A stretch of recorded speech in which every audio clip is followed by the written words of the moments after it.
Después de 2 años y medio, habemos aeropuerto. Efectivamente, el gobierno federal entregó ya el Aeropuerto Internacional Felipe Ángeles, una obra edificada por el Ejército Mexicano y que, bueno, pues desgraciadamente no entregó al 100% de su capacidad de operación y de actividad en general, se quedó muy limitado y muy corto en ese punto.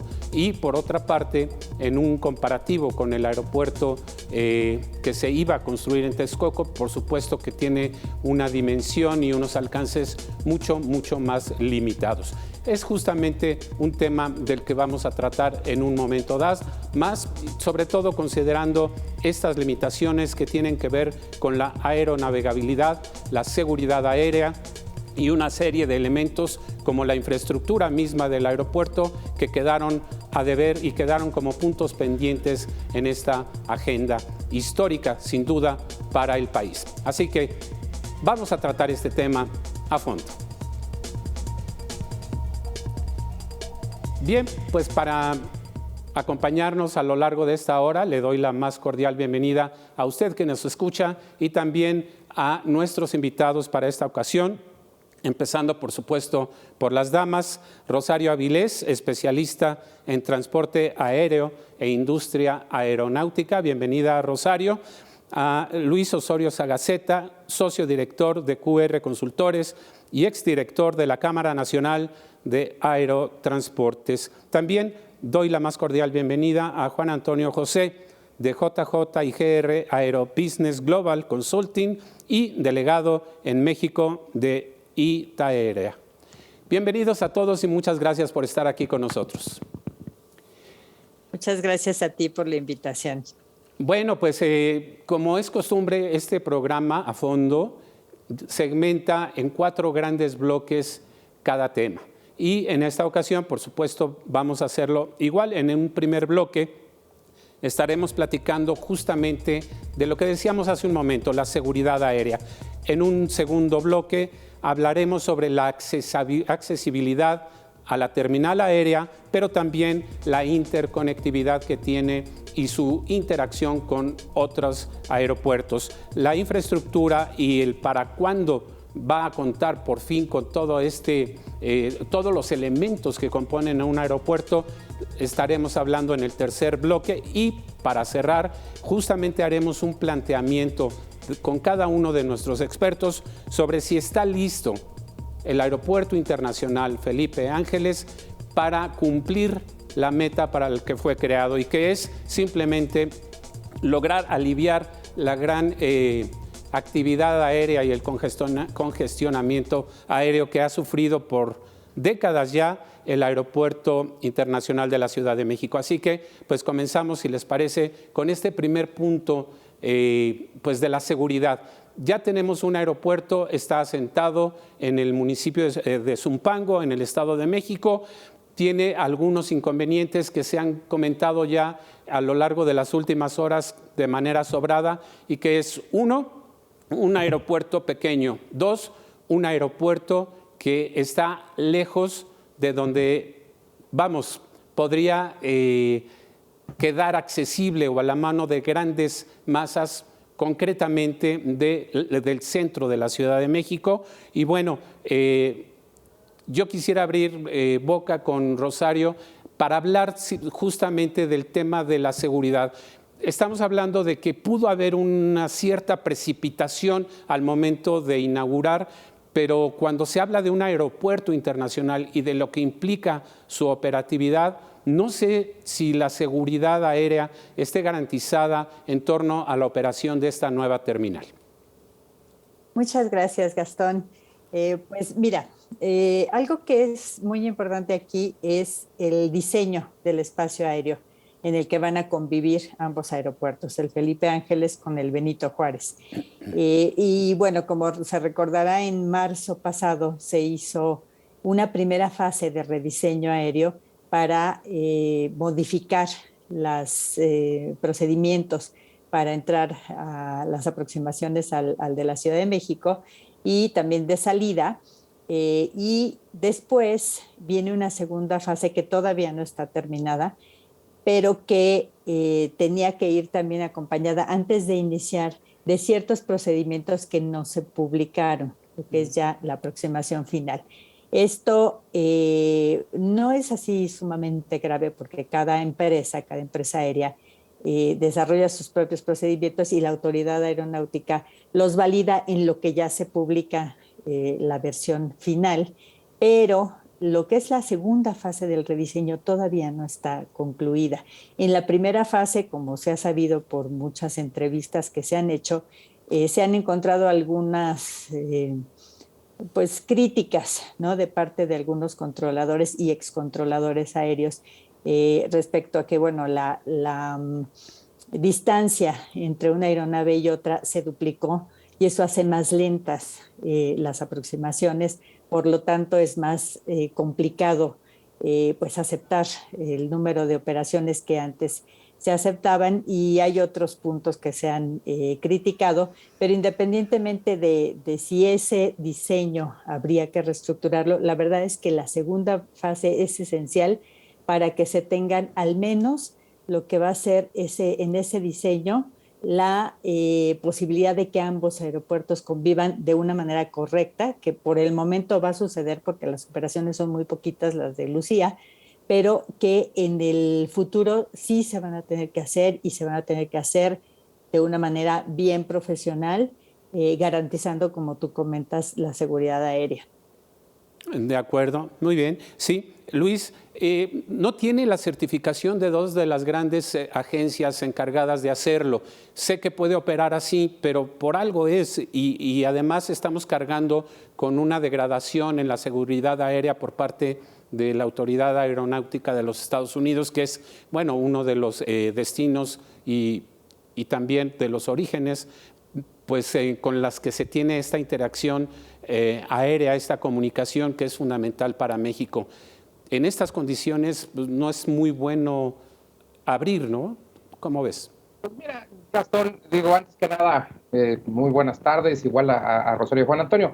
Lo que yo te diría en este tema es básicamente que ha habido muchos claroscuros y faltas de una comunicación, yo creo que asertiva, de cómo se han llevado los procesos. La realidad es que el proceso del rediseño aéreo está presente junto con la industria desde el 2019.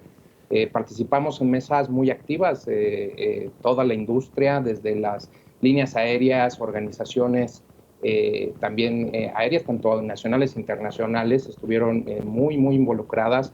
La propia diseñadora o rediseñadora de esta parte del aeropuerto creo que también participó en todo el conjunto de este rediseño aéreo que fue en AppBlue, y bueno, pues obviamente las autoridades. Creo que se hicieron avances importantes, se estaba llevando un proceso correcto y como bien se ha mencionado, bueno, hay algunas cuestiones que se llevaron con eficacia, pero llegamos al punto de la parte de las certificaciones, y ahí también hay una falta de comunicación entre lo que sí es y lo que no es. La parte de, por ejemplo, de que puedan volar, sí pueden hacer vuelos de manera internacional. No es per se una certificación obligatoria por ejemplo, de lo así. Es cumplir con los lineamientos que hace, y la manifestación es propia la hace propiamente el gobierno a través de sus agencias aéreas. En este caso es la FAC. Por el otro lado, la IATA no es un organismo certificador de aeropuertos. Sin duda alguna ha estado muy presente y involucrado en todos los procesos, pero tampoco es dependencia de que ellos den un aval en ese aspecto. Entonces, bueno, de aquí ya se ha desarrollado este trabajo en conjunto con la industria, y lo que tenemos que ver es que precisamente, como bien lo decía Rosario, es que se presenten las etapas donde ya presentan los resultados finales y hacen las publicaciones. Entonces, por eso mismo es que te comentaba que hay una especie de mala comunicación, porque incluso ahora con este rediseño y lo que se está haciendo en inversión en aeropuertos, hay un factor muy importante. Se están contemplando ahora sistemas satelitales, por ejemplo, está el PBN y algunos otros sistemas, que van a ayudar de manera mucho más certera a tener una navegación que puede librar toda la parte orográfica del Valle de México, de la zona metropolitana, y que podría dar esta nueva reconfiguración. De acuerdo. Bueno, en este mismo tenor, Juan Antonio, de la seguridad y por lo que hemos oído hasta el momento, parte de la seguridad también son los protocolos de acceso a la terminal y sobre todo a las áreas de espera, incluso el área de espera final. Tú ya tuviste una primera experiencia como pasajero en el Aeropuerto Internacional Felipe Ángeles. Cuéntanos un poco sobre cómo estuvieron los filtros de seguridad, si están funcionando bien, y es que me preocupa particularmente una parte. Siendo un aeropuerto para la aviación civil, está bajo el mando de la autoridad militar. Es el ejército mexicano el que construyó, el que recibió el recurso, el que opera el aeropuerto y el que tendrá para sí las ganancias que pueda haber en el futuro. Pero con todo esto no sé si haya un choque, una contradicción en el manejo, porque no es lo mismo estar hablando de un aeródromo, una base naval militar, es decir, una base militar, una base aérea militar, que hablar de un aeropuerto para civiles y para la aviación civil. ¿Cómo ves todo este panorama? Sí, muchas gracias al público, gracias al Rosario y Luis. Hay algo que quisiera aclarar. Eso de garantizar la seguridad no se puede lograr totalmente. La aviación, a lo que aspiramos, gracias a las normas y métodos recomendados de OASI y a todos los controles que hay en ese sentido, es reducir al mínimo posible la posibilidad de que una ocurrencia exista. Okay. Se ha demostrado con los accidentes que han habido. Los accidentes van a seguir ocurriendo. Hubo un detalle, hablando del espacio aéreo, ayer que despegamos de la pista 22. A ver si tenemos... Volamos aquí donde tienen su casa, el borde de San Mateo, básicamente a la misma altitud que lo hacíamos cuando nos aproximábamos a las 5. Y dije, a Chihuahuas, sí hay un reto en materia de separación aeronáutica de los tráficos. Hablando del acceso a áreas restringidas, el día de ayer involuntariamente presenté una credencial vencida de identificación para acceder por el filtro y entré.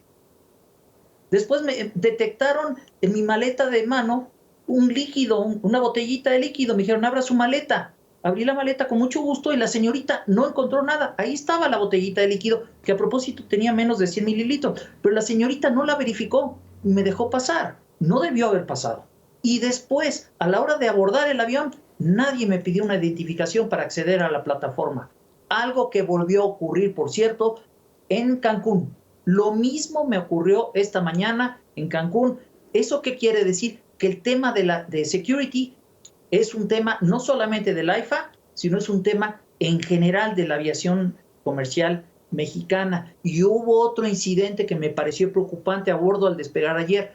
Cuando de repente un grupo de entusiastas se puso a gritar consignas, se pararon del avión en lo que le llamamos B1, la rueda de nariz se estaba levantando y estos cuates gritando consignas en favor del presidente y parándose del asiento y poniendo en peligro a la operación. Si hubiéramos tenido que evacuar o algo, ¿qué hubiera pasado? Fue un gran viaje, la verdad. Híjole, pues intenso además. Y sobre esto yo quisiera preguntarles a todos justamente algo de lo que pasó y que quedó para la anécdota, y yo creo que, bueno, deseo que haya sido simplemente una circunstancia, el hecho de lo que vimos todos y que se proyectó en el ámbito mundial, incluso fotografías y videos de esta vendimia en el piso pues productos, pues sí, quizás muy parte de la cultura de nosotros, pero de una manera quizás poco protocolaria. Y hablando de seguridad en lo particular, y por eso lo traigo al tema, es que pues ver en un aeropuerto un tanque de gas y un anafre, pues yo creo que a una aerolínea que ve esto y que ve que no hay un protocolo de cuidado simplemente por el manejo de algo que puede resultar peligroso para el viajero, bueno, pues no es precisamente una invitación a llegar y aterrizar en Santa Lucía, ¿no? ¿Quién dijo yo? Yo. A ver. Es chistoso. A los locatarios y a los pasajeros les evitamos meter ciertas cosas, pero lo cierto es que se meten tanques, se manejan fuegos adentro de las zonas restringidas. Lo que le faltó, Gastón, le atinaste, faltaron los protocolos adecuados para ingresar esos materiales. O sea, es perfectamente normal que alguien cocine algo en área estéril. Rosario. A ver, para mí eso era un mensaje político, la verdad, como los muchos que hubo ayer. Y era, sí, la aviación es para fifís, pero aquí están los pobres, ¿no? Que tienen derecho a estar aquí. O sea, hubo muchos mensajes ayer y uno de ellos era ese. Entonces, pues es el tema de la inauguración, llévense ese mensaje porque no es tan simple ingresar, o sea, todos los que fuimos, a ver, ¿dónde está su invitación? O sea, los mismos militares, pues los dejaron pasar, ¿no? Y eso, pues, obviamente respondía a algo más allá de este tema. ¿De acuerdo? Sí, claro. Luis. Fíjate que yo lo que les comentaría es que para mí lo que se dio ayer fue como la parte de la ruina que le da el compromiso político al avance técnico que se había logrado. Es decir, la parte que sí se había realizado bien y que estaba demostrada con sobra por parte del ejército era precisamente la construcción y la infraestructura que se hizo en modo y tiempo y que se estaba llevando muy bien. Sin embargo, incluso lo hemos oído y algunas personas también a mí me lo manifestaron en lo personal, que el tiempo que solicitaron era más prolongado más allá de la fecha políticamente comprometida para hacer esa inauguración. Definitivamente lo que vimos ayer es algo atípico que va a suceder en ese aeropuerto, o sea, no va a ser lo regular, o sea, no va a haber gente vendiendo en el piso, incluso, bueno, pues decían baños no hay agua, se veían locales incompletos. Bueno, pues es precisamente que no se llegaron a los acabados, pero realmente es como perderle un poquito esta competencia que ha habido entre lo que se está haciendo bien y lo que se dice políticamente, y entonces entra eso en un vaivén de ideas que no le conviene, yo creo que absolutamente a nadie, y que bueno, pues si nos perdemos en los mensajes que se tratan de dar, vamos a perder de óptica lo importante y lo que se está mencionando, de ver verdaderamente que se estén cumpliendo con los protocolos, como decía Juan Antonio. O sea, estas experiencias que se están dando es por avanzar en el tiempo forzados por un compromiso político, sin tener en cuenta que no se va a cumplir con la parte protocolaria que se debe cumplir de la reglamentación de seguridad, ¿no? Es correcto. Y finalmente, por lo que estamos aquí, es justamente eso. Qué bueno que haya un aeropuerto, qué bueno que finalmente hubo un gobierno que pudo aterrizar una idea como para pensar, primero que nada, y lo más urgente, el descongestionar el tráfico aéreo en el Aeropuerto Internacional de la Ciudad de México. Y bueno, se tienen los tiempos previstos y eso pues también puede ser normal de acuerdo conforme va creciendo el número de operaciones. Y la intención justamente es eso, partir de aquello que no está bien como para, pues sí, presionar un poco para que lo esté, porque estamos hablando de la seguridad de muchas personas, pero también de la economía de un país. Somos la economía número 15 y además somos uno de los destinos favoritos para millones de turistas en todo el mundo, y un aeropuerto atractivo, funcional, que opera al 100%, pues es un imán para todos ellos y detona en desarrollo. Y lo que se busca aquí al final del día es eso, que sea un gran aeropuerto para un gran país y que detone en un desarrollo que nos beneficie a todos. Y esa es la idea justamente. Y si les parece, nos vamos justamente al siguiente bloque. Bueno, pues estamos hablando de la accesibilidad y la interconectividad.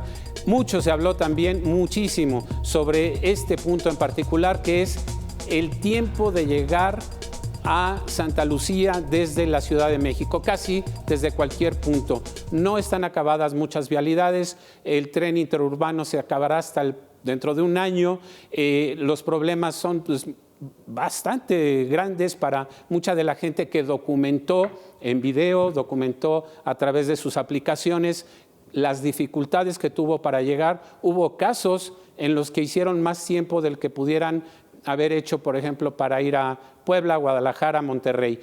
Pues ese suena irónico, pero es una realidad. Desgraciadamente sí queda retirado en términos prácticos de lo que es la Ciudad de México, que es desde donde partiría gran parte de la gente o a donde quiere llegar gran parte de los viajeros que vienen del exterior o del interior del país. En este punto en particular, ¿cómo ven, Rosario, el panorama de la conectividad hacia y desde el nuevo aeropuerto? Bueno, ese es quizás el talón de Aquiles, pues que se nota más de este aeropuerto, porque pues efectivamente en el tiempo en el que se construyó, que ya era récord, pues era sumamente difícil tener la infraestructura suficiente para el acceso. De todas maneras, no va a quedar muy cerquita de lo que estamos acostumbrados quienes viajamos en avión. Sin embargo, digamos que si lo vemos desde el punto de vista regional, pues en esa zona, y hay un estudio que ya habla de eso, hay alrededor de 12 millones de personas en un radio que permite llegar como en unos 40 minutos, y de esos 12 millones, unos 3 millones viajan en avión normalmente, ¿no?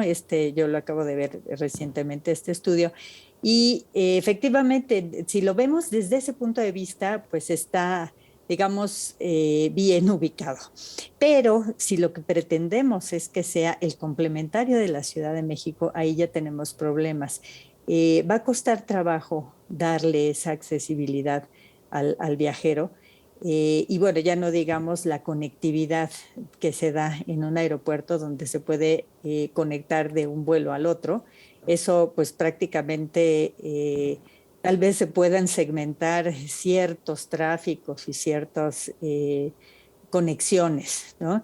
Pero la verdad es que no se ve muy factible y no se ve tampoco pues normal, digamos, o común. Y por otro lado, por ejemplo, el tren, el famosísimo tren, yo creo que van a tener que repensarlo muy bien. Sí existe la vía, sí existe el derecho de vía, sobre todo, y hay partes donde está invadida.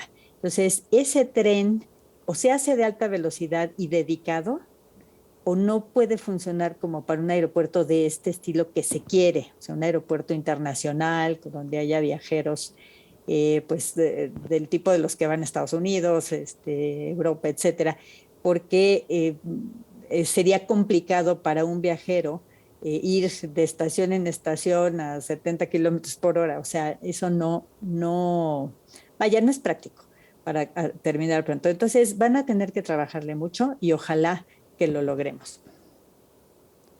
A ver si...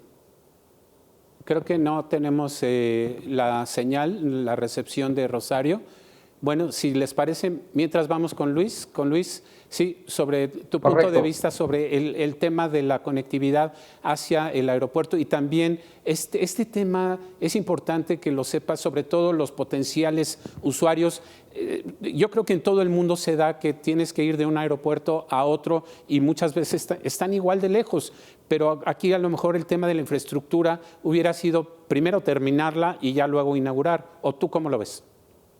Coincido totalmente contigo, Gastón. Realmente aquí volvemos al tema de adelantarnos por los temas políticos de inaugurar algo que no está en términos logrables para hacer funcionar. La parte terrestre es un gran reto que todavía subsiste, como bien lo decía Rocío.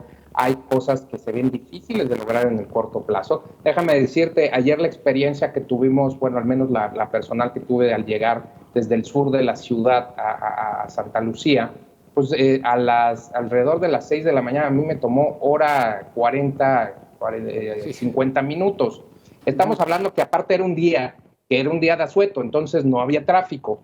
Sin embargo, y yo lo comenté ayer, y para ser objetivo también en el tema, no es un aeropuerto que esté dirigido o enfocado a la parte de los usuarios del sur de la ciudad, ni siquiera de los de la parte del centro de la Ciudad de México. Esto dará servicio a la periferia del aeropuerto, que es un volumen de gente que se está tratando de atraer para sus primeras experiencias de viaje, pero también para los estados aledaños. También lo manifestó claramente ahí con bombo y platillo el gobernador de Hidalgo. Entonces hay que entender que ese aeropuerto pues va a estar para cubrir esa demanda. ¿Y cómo cubre la demanda del AICM? Pues mientras no baje todo ese tipo de gente nuevamente al AICM para tenerse que trasladar a otros sitios, pues entonces va a irle quitando espacio de demanda que lo han ido saturando a lo largo del tiempo. Entonces hay que entender esa parte. Ahora, como bien lo decía, hay compromisos que se hicieron que creo que esos son los que no se calcularon con el tamaño adecuado. Uno de ellos es el tren que llegará, porque primero se están tomando temas de derechos de vía, pero son derechos de vía que existían para trenes de carga. Entonces no es exactamente lo mismo para un tren de pasajeros. En una zona urbana, un tren de ese tipo de trenes no pueden ir a mayor de 30 kilómetros, 40 por ley. Entonces, se convierte en un concepto complicado porque lo tendría que hacer elevado o subterráneo para que tenga mayor velocidad. Y entonces ahí la infraestructura se te puede ir de las manos en cuestiones de tiempo. Y súmale que hay otros factores que tendría que tener una dificultad. Tenemos que entender que vivimos en un país con una alta peligrosidad en materia de seguridad pública. Yo quiero ver que llegue un extranjero, se suba al metro y pues lo dejes en ese tipo de estaciones a que salga. Suena complicado. Entonces tendrán cosas que tendrán que irse avanzando más adelante, pero creo que son las cosas que vuelvo a lo mismo. Por tratar de concretarlo en los tiempos políticos, creo que hoy se entrega una obra que no está finalizada en su primera fase incluso, ¿no? De lo que decía Luis, yo nada más agregaría que una de las estaciones por las que hay que pasar en este trajín de llegar de Santa Lucía a la Ciudad de México es Tepito, ¿eh? Yo llevo una maleta y pues yo no sé pasar por ahí, hay que ser muy valiente tal vez, pero bueno, adelante. Sí, Juan Antonio. Nada más me gustaría poner lo que me pasó ahorita en el avión de Cancún a Santa Lucía. Sí. Los pasajeros en la fila donde yo iba eran israelíes. Y les dije, ¿por qué van a Santa Lucía? Es que a mí me vendieron un boleto de Cancún a Mexico City. Y era muy barato. Pero a mí no me dijeron que no era Mexico City, que era un aeropuerto muy lejos. Y tenemos que conectar ahorita a Ámsterdam. ¿Cómo le voy a hacer? Además ya me enteré que no hay taxis. Dios mío. Entonces, ojo, eso reflejó, yo los traté de ayudar, pero eso reflejó la realidad de las cosas. Hay un tema de desinformación y hay un tema severo de conectividad, sin taxi, sin autobús. ¿Cómo le hicieron para llegar al Benito Juárez? No lo sé. Y otra cosa respecto al tren. Para que el tren sea rentable, para que la inversión del tren sea rentable, tiene que haber demanda. Y ese aeropuerto, al tamaño que tiene, para los números de pasajeros que va a tener, no va a justificar la construcción y operación de un sistema tan caro de operar como es un ferrocarril y más de alta velocidad. Y más, como dice Rosario, tiene toda la razón, un tren dedicado a Santa Lucía, ¿para atender a quién? No van a salir los números. Ese es mi punto de vista. Pues sí, son todos estos temas en torno a la accesibilidad y bueno, ya finalmente esto puntualizarlo nada más, entiendo yo que hay que calcular muy bien los tiempos para quien llega ahí y necesita hacer su conectividad con el aeropuerto de la Ciudad de México o con Toluca para irse a un ulterior destino y bueno, no está fácil. Y habrá que ser, a lo mejor dentro de lo que decían ustedes, de ir más o menos avanzando en esta nueva operatividad, que puedan ir subsanándose estos puntos. Pero sí, definitivamente el Valle de México es muy complicado, su orografía lo es, y este es el reto que tendrá que enfrentar quien vuele hacia Santa Lucía, bueno, el aeropuerto Felipe Ángeles, y trate de hacer esa interconectividad. Si les parece, vamos a una pausa y volvemos enseguida.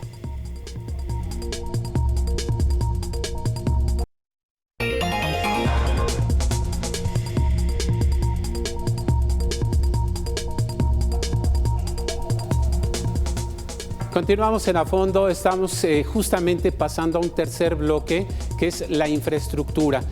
Nuevamente entramos a este tema de lo incompleto que quedó la obra. Hay cosas que son inherentes a un aeropuerto, pero bueno, antes alguien había alzado la mano, le damos la palabra con mucho gusto. Luis, querías agregar un punto del tema anterior. Solamente rapidísimo, Gastón, nada más porque sí creo que es conveniente decir, este tipo de interconexión de un aeropuerto a otro y luego otro para tomar una segunda conexión, es una forma típica de viajar. Generalmente tomas la interconexión al segundo aeropuerto al que te diriges, de ahí sale tu vuelo. Es decir, si yo vengo un Madrid y a Monterrey, y tengo que pasar por la Ciudad de México, de la misma Ciudad de México tomo el vuelo hacia Monterrey. No me traslado, por ejemplo, a Santa Lucía, o me tendría que trasladar a Santa Lucía para irme allá. Eso es una forma típica de hacerlo. La común va a ser en una sola, y entonces, porque ese tipo de interconectividad generalmente no se va a tener. Sin embargo, habría que tener responsabilidad en hacerlo. Ahí ya la compra del usuario depende mucho, ¿no? Porque en muchos lados pasa. Después me voy a Londres y pretendo que si llego a Heathrow, luego moverme a Gatwick, y entonces ahí se complica mucho la logística, ¿no?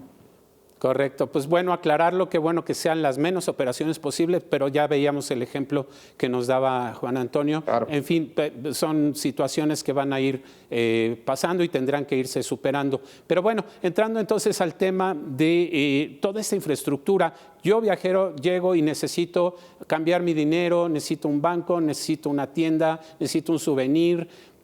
No vimos mucho de eso, es decir, nada. Casi todos los locales estaban con un próximamente y pues casi nada ocupado. Y esto tendría que ver con pues justamente la presencia de más pasaje y más aerolíneas. ¿Qué pasa en torno a esto, Rosario? Bueno, justamente ayer, cuando le tocó en turno hablar al general Isidoro Pastor, que va a ser ya es el administrador de este aeropuerto, él decía, lo dijo así, que ya había 280 locales comprometidos y 350 cartas de intención de personas que querían rentar espacios. La verdad es que no sé si esto es así tan serio como se presentó, pero volvemos a lo mismo. O sea, el problema no es el poner ahí tiendas, el problema es que haya pasajeros para que compren. Y aquí parte del problema es que ahora sí que la aviación es muy sensible a muchas cosas, pero sobre todo a la realidad, ¿no? Y la realidad no se puede subsanar con decretos de que ahora aquí ya es internacional y que ahora aquí va a haber tantos pasajeros y que hay, o sea, depende del mercado. Entonces, eso es parte también del problema de la infraestructura de acceso. Lo mencionaba hace un momentito Juan Antonio, y los pasajeros del tren, ¿dónde están? Entonces, todo eso, lo que se tiene que hacer es ir generando poco a poco la demanda para que paulatinamente se vaya teniendo todo lo demás, los comercios y etcétera. Hay un hotel que no está todavía, realmente funcional.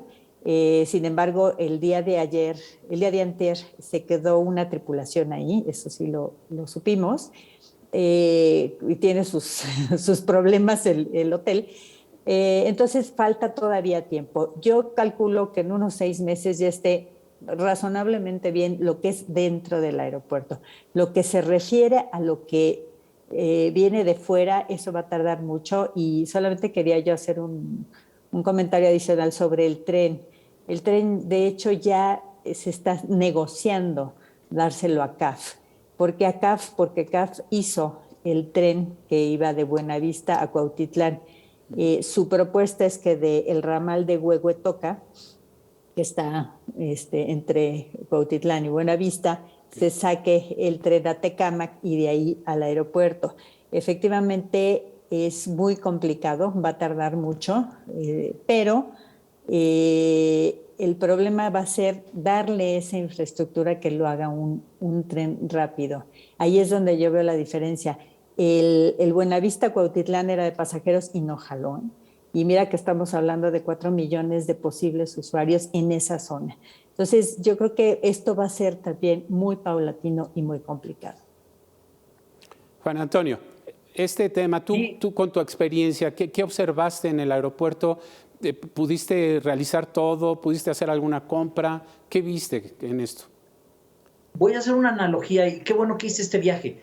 Me hospedé anoche en el primer hotel que se abrió en el aeropuerto de Cancún, nuevecito, se estrenó el 1 de marzo. No todo el hotel está listo, no todos los pisos están habilitados, pero la recepción funcionaba, la cafetería funcionaba, las habitaciones estaban listas. Es decir, esa primera etapa funcionó perfectamente. Hace rato que llegué, no encontré un sanitario disponible para usarlo y me urgía hasta que salí al ambulatorio. Le hablé a un amigo que me estaba esperando. ¿Dónde hay un sanitario? Nadie me dijo, no había un sanitario libre, y el que encontré ya en el ambulatorio de llegada le faltaba agua. Uno entiende, pero esos mínimos básicos de calidad, porque después de la seguridad, lo que el pasajero, por ejemplo, en el aeropuerto de la Ciudad de México, donde yo fui gerente de calidad, lo que más nos reclamaban era el estado de los baños. Somos muy sensibles los usuarios a algo como eso.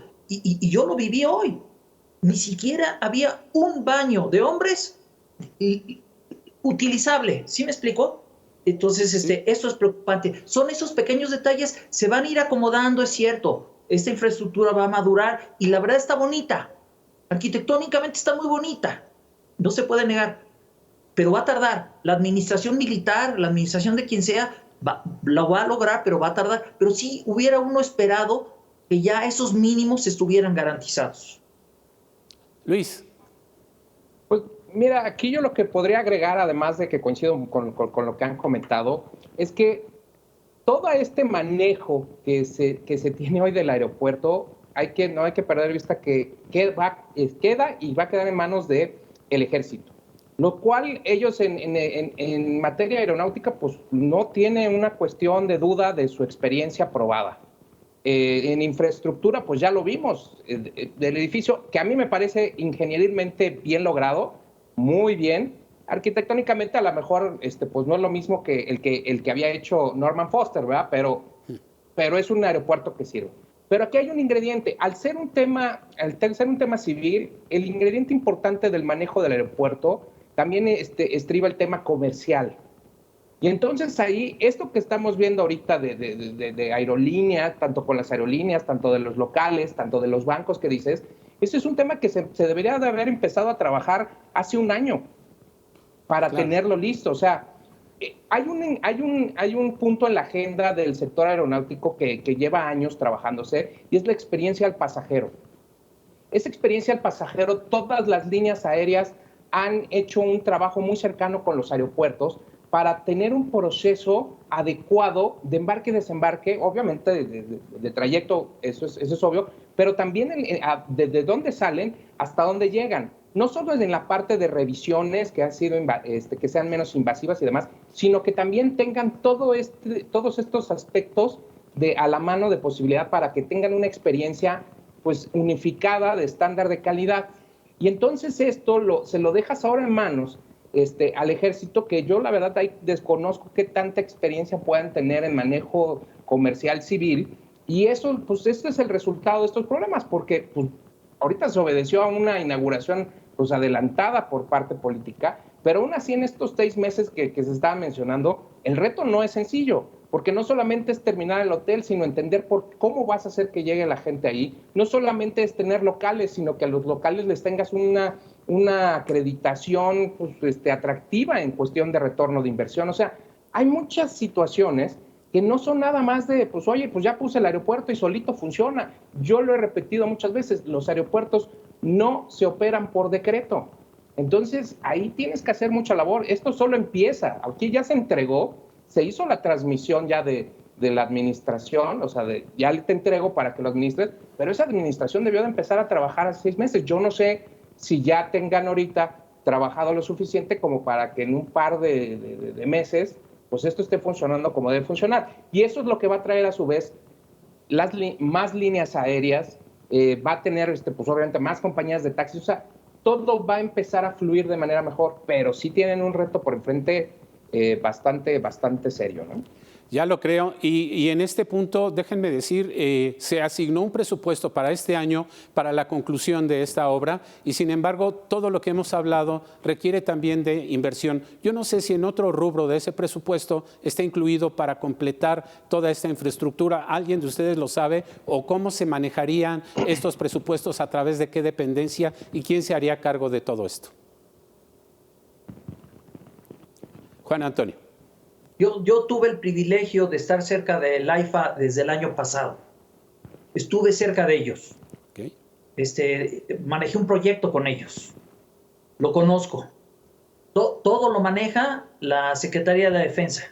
Desde el año pasado ya se estaba trabajando en el tema comercial que a propósito, por tratarse de una obra propiedad del Estado, involucra, por ejemplo, al INDAVIN, para lo que es el catálogo de contraprestaciones. Es un tema complejo y desde el año pasado ya se estaba trabajando en eso. ¿Qué pasó? ¿Por qué ocurrió lo que ocurrió ayer? No lo sé, pero estoy seguro que lo están trabajando. Simplemente van a tardar más. De acuerdo. Muy bien, muy bien. Y si les parece, vamos a entrar al cuarto y último bloque. Se me ha ido como agua, pero bueno, es para mí toral y fundamental plantearles a ustedes esta pregunta. ¿El Aeropuerto Internacional Felipe Ángeles está listo para descongestionar el Aeropuerto Internacional de la Ciudad de México? Vamos a abrir contigo, Rosario, nuevamente. Gracias. Bueno, aquí juegan varias cosas. Lo que es un hecho es que hay una intención clara y explícita del gobierno federal de limitar ya las operaciones en el Aeropuerto Internacional de la Ciudad de México. Y esto lo vimos pues en el decreto reciente, donde hace una extraña declaratoria de saturación de los edificios terminales. Y además, en ese mismo decreto, por lo tanto, instruye a CENEAM, que es del espacio aéreo, a que tome cartas en el asunto. Entonces, la verdad es que sí hay esta idea de que se limite ya, de hecho el presidente lo dijo en la mañanera, no va a haber más permisos, no va a haber ya concesiones, nada que haga que el número de operaciones crezca en el Aeropuerto Internacional de la Ciudad de México. Si nos vamos a la historia y al número de operaciones que hay hoy, sí habría lugar para más operaciones, siempre y cuando se arregle efectivamente el tema terrestre, que es verdaderamente terrible, y para lo cual, independientemente de si hay más operaciones o no, se requieren urgentes inversiones y también un cuidado mucho más acucioso de la limpieza, de la, pues, el mínimo de mantenimiento para que no haya goteras, etcétera. Pero lo que sí vimos y lo estamos ya constatando con estas declaraciones que se han hecho y con el decreto y los vuelos que se están iniciando, es que el gobierno federal no va a permitir que haya más operaciones en el AICM de las que había hasta el día del decreto. Entonces, pues esto obliga a que se use o Toluca o el Felipe Ángeles. El tema de Toluca es otra historia. Se quedó atorado el asunto de la compra del aeropuerto. No sabemos si eso se va a echar a andar o no. Pues supongo que tendrá alguna conclusión, la que sea. Pero lo que también es cierto es que no hay una intención de que se promuevan los vuelos hacia Toluca y sí hacia el de Felipe Ángeles. Entonces, pues ahora sí que sí o sí y por decreto, efectivamente el Felipe Ángeles va a hacer esta función. Sobre esto que dice Rosario, Luis Osorio Sagaceta, yo quisiera nada más plantear muy concretamente este punto. Nos permite dimensionar las limitaciones del nuevo aeropuerto, el que tenga 14 puntos de contacto, 14 puertas, comparado con lo que iba a tener el nuevo aeropuerto de la Ciudad de México, que eran 90, 100, y la capacidad que pueda tener para responder a este objetivo para el cual fue diseñado y que fue la respuesta del Estado para aliviar esta saturación. ¿Se va a poder? ¿Tiene la capacidad? Rápidamente, nada más quiero hacer un punto de aclaración porque coincido con Juan Antonio, nada más que yo también he estado con muchas empresas que van a dar servicios aeroportuarios, por ejemplo, y a principios de año ni siquiera tenían las condiciones como iban a operar. Por eso es que ni siquiera estaban cerrados los contratos. Entonces eso te habla de una cuestión comercial que se tiene que afinar. Pero sin duda, bueno, o sea, los esfuerzos han hecho. Ahora, volviendo a la pregunta que me hacías, Gastón, híjole, a ver, las posiciones y esto primero tiene que ir evolucionando a IFA para ir quitándole congestión a la ICM. La parte que se tiene de infraestructura, que está planeada al menos para 20 millones de pasajeros, le quitaría sería un gran desahogo para el AICM. Sin embargo, el reto es que se llegue a ese número de pasajeros. O sea, y es parte de lo que hablábamos. O sea, con todas las complicaciones que se tiene ahorita en AIFA, pues bueno, pues se suena, yo te podría decir que es lejano a lo que hablaban el día de ayer, que se hablaba de 19 millones y demás en los primeros años. Eso es de transportación de pasajeros, es totalmente lejano. Ahora, hay otros sistemas para también ir descongestionando a la ICM. Se está trabajando desde el 2019 en esta parte, aprovechando la reconfiguración. Sí van también a hacer un entramado de nuevas rutas indirectas por parte de otro tipo de aeropuertos que te permitan no pasar por el AICM. Y con eso también quitarías un afluente importante. Ahora, qué bueno que mencionas, porque esto es crucial. Solamente ahorita la atención está focalizada en AIFA, y hay que recordar que la propuesta es un sistema simultáneo de 3 aeropuertos. O sea, AICM tiene que tener también una inversión importante para el mantenimiento, para lo que hablábamos de factores como la experiencia del viajero. Bueno, el proyecto de una Terminal 3 está prácticamente cancelado. Ahí está en dudosas de si se retoma o no. Eso sería un logro para hacer, que no aumentaría operaciones, pero sí daría un mejor servicio a los usuarios. Y sin duda alguna, no yéndote más allá de infraestructura, parte simplemente de administración, que sean correctas los mismos baños, hay goteras en la Terminal 1, o sea, sí se ha tenido un descuido evidente en AICM. Y Toluca, pues Toluca hay que recordar que los aeropuertos también viven de que tengan líneas aéreas. Hoy Toluca no tiene líneas aéreas comerciales. Digo, en su página anuncian a Viva Aerobús, a 12 aerolíneas comerciales, y no hay vuelos. O sea, ahorita la gestión de Toluca estaba abocada a la aviación privada solamente. Entonces, los retos se ven grandes si no empiezan a ver esto también como un conjunto para darle servicio a la zona metropolitana, porque eso es muy importante. De acuerdo. Juan Antonio, ¿cómo ves este panorama? Me gustaría apuntar algo. La saturación del AICM es en la parte del lado aire. Pistas, calles de rodaje, plataformas, edificios terminales los podemos construir, los podemos mejorar, podemos eficientar. El reto de slots del AICM es el espacio aéreo. Ok, el AICM efectivamente tiene todavía capacidad para más aeronaves. Me preocupa el tema de reciprocidad en convenios bilaterales y compromisos que se pueden adquirir, por ejemplo, en materias de charters, cargueros, etcétera. Díganle que sí a un nuevo carguero, a ver cómo les va. O díganle que no, a ver cómo se queja el carguero.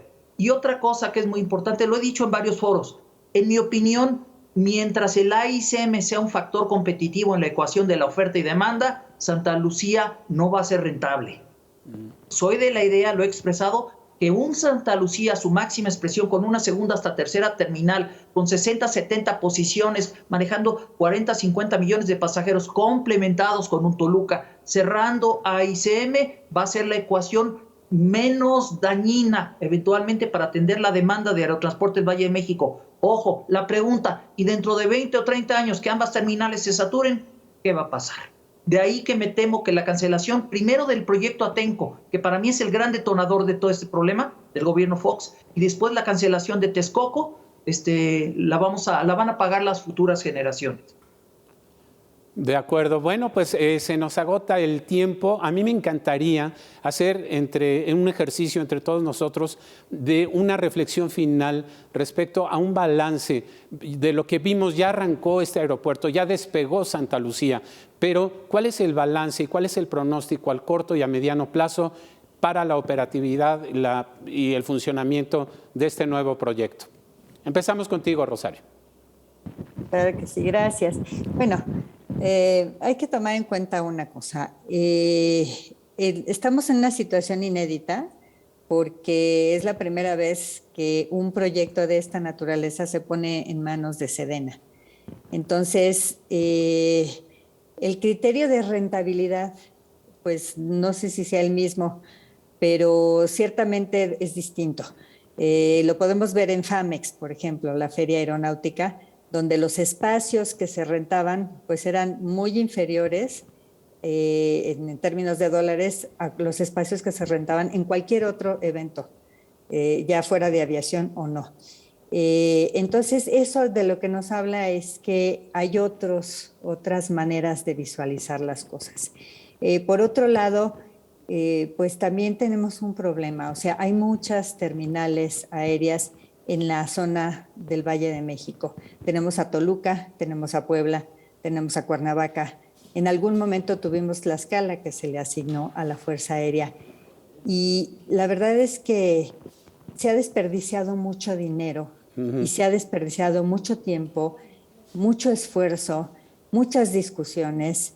Se empezó a hacer Texcoco, se canceló, hay un dinero que hay que pagar y que lo tiene que pagar el ICM con los TUAS, a los bonistas. Todo eso de lo que nos habla es que nos hace falta una visión de largo plazo, una política pública donde deje de pasar que cada sexenio llega alguien a inventar, ahora vamos por aquí, ahora vamos por allá. Claro. Y esto se ve también en las terminales aéreas. Entonces, esa sería mi conclusión de todo esto que hemos platicado. Correcto. Muchas gracias, Rosario. Luis, 40 segunditos. Rápidamente te puedo decir que toda la tensión que hoy hay en el sector aéreo, por obvias razones y por lo político que es Estado Central en AIFA. Pero la realidad es que hay muchas otras necesidades en el sector que se tiene que ver como una red completa. Tenemos aeropuertos próximos a estar saturados. Bueno, ahorita hay una situación alterada por lo que fue la pandemia, pero si tú ves el estatus al que vamos a regresar, que era el prepandemia, hay aeropuertos que ya estaban llegando a saturación. Se necesita hacer inversiones mucho mejor dirigidas de lo que se están haciendo en cada uno de ellos. Y por supuesto que los retos de la zona metropolitana van a estar en que hagan funcionar verdaderamente un proyecto. Hoy no tenemos un tema acabado. Yo te puedo decir que la zona metropolitana lo que tiene es ahorita el inicio de lo que va a ser el proceso. Tienen que empatarse proceso aire, por los procesos en tierra y los procesos comerciales, obviamente, para que participe todo el sector, todo el ecosistema aéreo. Entonces, si se pierde ese objetivo de vista, está condenado a tener más problemas de los que debería. Sin embargo, hoy tenemos esa infraestructura, lo que yo diría es hay que aprovecharla y hay que explotarla al máximo. Y hay que entender que el sector aéreo es un motor que es incluso cadena de muchos otros sectores económicos del país. De ahí la importancia. Gracias, Juan Antonio. 30 segunditos. Gracias, AIFA. Reto, competitividad. Reto, sostenibilidad financiera. AIFA, una gran obra de ingeniería, una arquitectura me parece adecuada, que no debió construirse. Debimos haber construido, insisto, Atenco o Texcoco, pero ya lo tenemos y como dice Luis, aprovechémoslo o perdamos lo menos posible. Claro. Vamos a ver cómo lo hacemos. Esa es mi conclusión. Les agradezco mucho. Si les parece, vamos a una pausa y regresamos rápidamente a fondo.